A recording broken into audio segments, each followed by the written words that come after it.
Hi, it's Janelle with Parsnips and Parsimony. It is the end of July and I'm going to give you a quick tour of the garden, or maybe it won't be quite so quick, we'll see. It's just starting to rain a little bit, so this might be really speedy, but I want to give you guys an idea of what has happened over the course of the month. If you haven't seen my June garden tour, I will put a link for that right up here and you can go see how things have grown and changed. Our canna lilies have really grown up. They're still not flowering, but again, we use these for the hummingbirds, so hopefully pretty soon we'll have some flowers there for the birds. I have my oregano right here, which is finally starting to take off. It's big enough I can use it.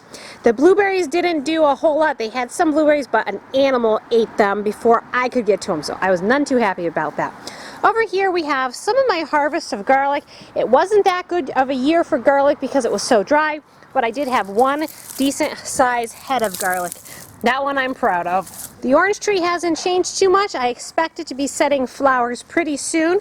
In our gardens over here by the house, we have some marigolds, some cosmos, and then these are Mary's portulacas, but again, everything has been so dry that nothing is growing all that well. Look at those nice peppers. Now, Lydia's been helping me water these plants, so they're looking pretty good. This past month has been one of the driest on record since some drought in the 70s. We have been watering the garden somewhat, but very limited amounts. We're on village water, but still we're trying to be very careful with our resources. You'll notice these tomatoes are actually very small. That's because this originally had lettuce and beets in here. I have since taken them out and then replaced it with some smaller tomatoes. So that's fine. These will come on a little bit later than all of these other tomatoes. You can see they're just kind of starting to hang over and droop, and I don't usually stake them that much. I'll give them another week or two and then I will start pinching off the tops here and make the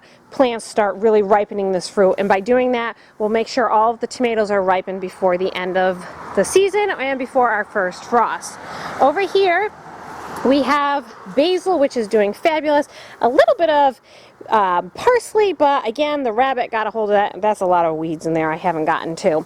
And then Lydia has her flowers over here. These are 4 o'clock, so they're not open yet, but she's really happy that they're multiple colors this year. She's got yellow, pink, hot pink, and white, and then this big furry plant here again is another cosmos. These two plants here are patty pan squash plants. Now if you watched my other video, you knew that I was having a really hard time getting these plants to germinate. I finally got them to germinate and they have some patty pan. I just harvested my first 2 the other day, but there are more coming. Yay! So excited! The pepper plants are doing okay. They're not doing like fabulous, but they're doing well enough. I think if we had more water, they would look a lot better. But you can see we have some Italian sweet peppers there. Over here we have some jalapeno peppers. And then we have some banana peppers here. And then lastly over here, you saw Lydia's bell peppers right there. Even though it's been really dry, it seems like we may get a few blackberries, although they're going to be really super tiny. You can see how little they are. Usually they're a lot bigger than this. But we've got some in there and not much in the line of grapes, and I think that was just because we had that really hard frost earlier this year. We ended up not getting any fruit off any of our fruit trees this year because the few cherries that we had dropped off, and then I think we had 2 left and then the birds got a hold of them. So that was the end of our fruit for the year. However, I have still been maintaining the trees. Over here you can see this is a pear tree, and back there is the peach tree. Both of them have been trimmed with hopes of keeping them on the smaller side and not like this mammoth that when we first started we didn't know how to trim and take care of. Now to our vegetable garden. Here you can see all the pumpkins and the butternut squash are coming and vomiting out of my garden, which is good news because that means the plants are doing really well and producing well. Can you show my big pumpkin? I will definitely show my pumpkin in just a minute. And then over here we have a bunch more rhubarb, which is still actually managing to produce. So that's been really good this year. Now over here I'll show you a little close-up of the pumpkins. If you watched our daily vlog, you know that John and I are in a pumpkin challenge to see who can grow the biggest pumpkin. Now, I had a really rough start because my seeds were pretty old and I was having a tough time getting them to germinate, and John had brand new seeds. So he has a little bit of an advantage in this pumpkin challenge, but my plants did finally germinate and they are starting to catch up to his. Let me show you. These are my pumpkins here. Now, I don't know. I planted a ton of different seeds. I had some huge 100-pounders I planted, and then I've got some smaller ones I planted. I'm thinking these are Connecticut field pumpkins, but I'm not sure. And I've got a lot of them coming. There's more here, and there's some on the other side of this. But is that one for Gracie? The girls like the pumpkins. Now, it wouldn't be a fair competition if I don't show you what John's looks like. So John has a nice, very large size pumpkin here. Now remember, he had a head start on all this, but you can see there's some more of my pumpkins hunting his down. And then if you look in here,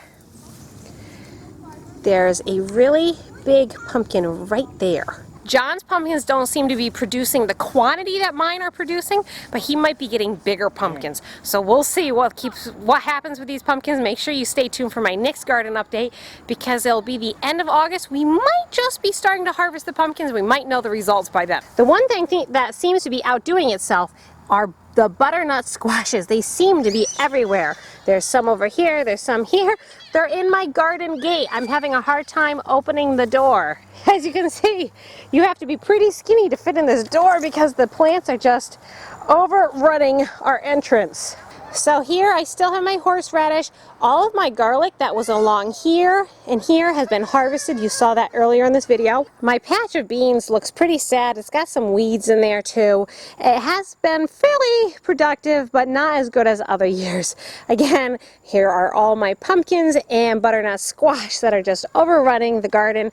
I have basil here. There's a rosemary plant you can't see because it's gotten taken over by the cauliflower, and lots of cauliflower. We've been eating lots of it lately.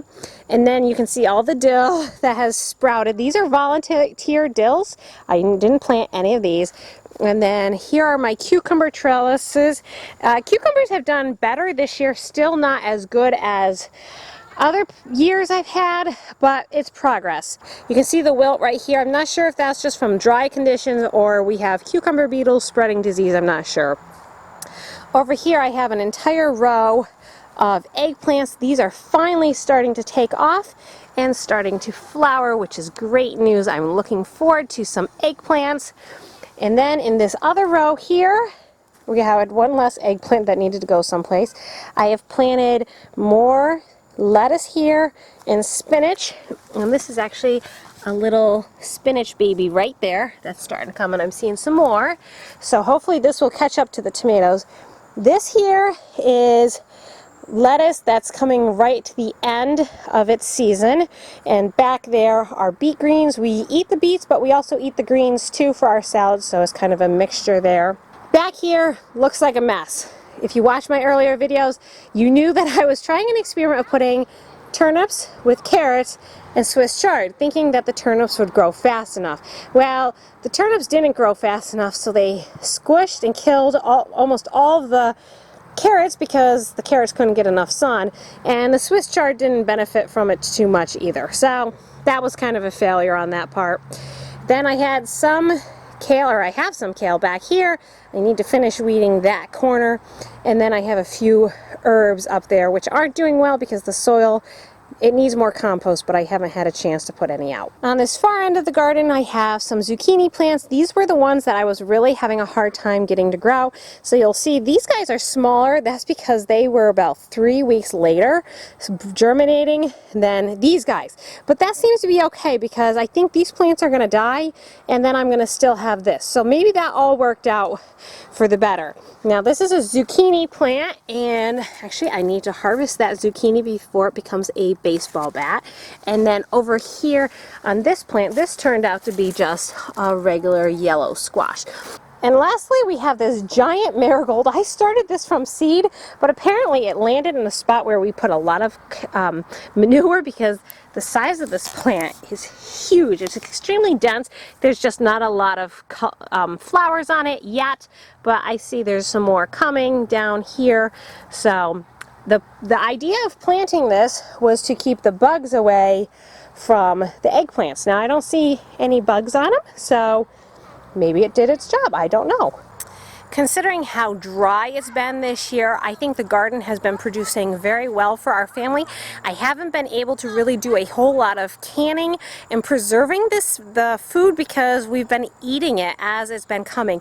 So in some ways that's a really good thing. That means I'm not getting inundated with a lot of stuff, but on the other hand, it means that we're not going to have some fresh stuff for winter. So we'll see what happens in this upcoming month of August. If anything, if we get more rain, in fact it's sprinkling right now, and if we get more rain, maybe some of these things will take off. And if not, it's just going to be that type of gardening year. We're just going to be really thankful for what we have, and that we've been able to have so much fresh produce and be able to enjoy it this summertime. So this is my garden tour for the end of July for upstate New York. We're in Zone 5, and if you haven't seen our previous videos and garden updates, I'll put links to them in the description below. Thanks for watching. Be sure to subscribe to our channel, and we'll see you for our next video. Bye!